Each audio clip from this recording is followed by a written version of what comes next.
brought to you via the Fair Dealings Act, news reporting, tennis coverage, criticism, and teaching. Iga Swiatek is in trouble right now, ladies and gentlemen.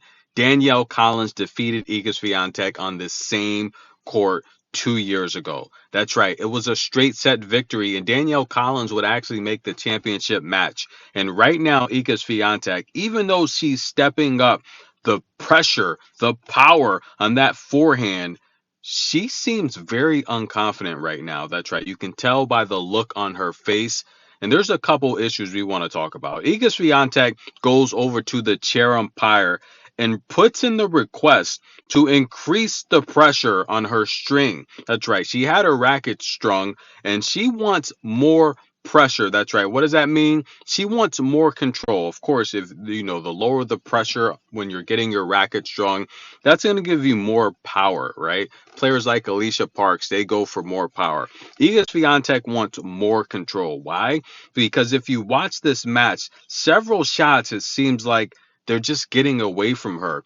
Danielle Collins has so much power that it's really putting Iga Swiatek in some uncomfortable exchanges on the baseline. So Iga holds up play, walks over to the chair umpire and says, yes, I need a higher string tension.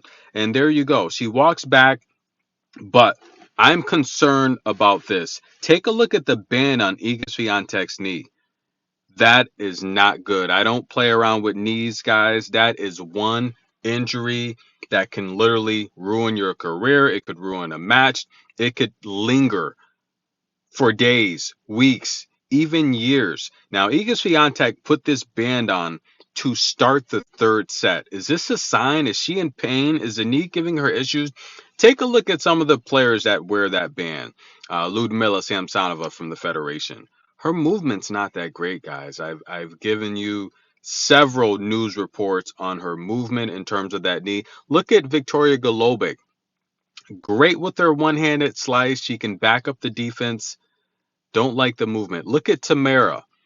Don't like the movement. They all wear that band, and you can tell when it's time to stop, cut, pivot, and change direction. It's uncomfortable. This concerns me, guys. This really concerns me, and I've talked about this over the summer, and people have to understand that I watch so much tennis that I really analyze the game, and I give you these future picks. The future picks that I've given, a lot of them have come in. I mean, look, I told you to take Iga to win the WTA championship. She did. Told you to take Coco to win the US Open. She did. Just to name a few, there's a ton. But I also talked about Iga Swiatek and the way she had to overcome that serious foot injury in juniors and work hard to improve her foot speed and become one of the best movers on tour. But I also mentioned that I don't know if she's going to have longevity because the foot speed that she has, she had to really work towards that. And it takes a lot of training and hard work to maintain that.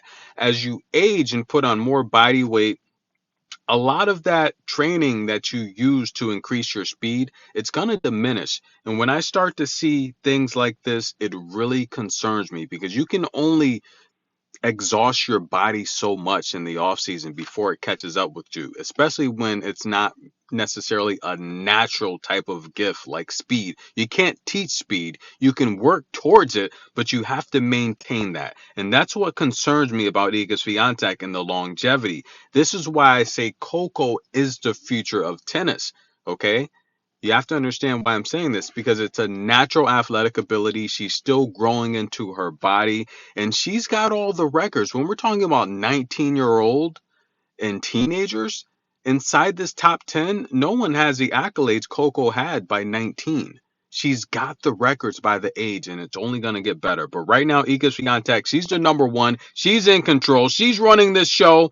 But can she finish? She's now down a break, ladies and gentlemen. Iga Swiatek, 3 double faults, winning 60% of her first serve. She's losing 71% of her second serves. And Danielle Collins has had 8 opportunities to break her, converting on 4. Oops, make that 5 for 9. Tennis in a minute. Get your popcorn. This video is brought to you via the Fair Dealings Act. News reporting, criticism, education. We'll be right back. Iga's in trouble.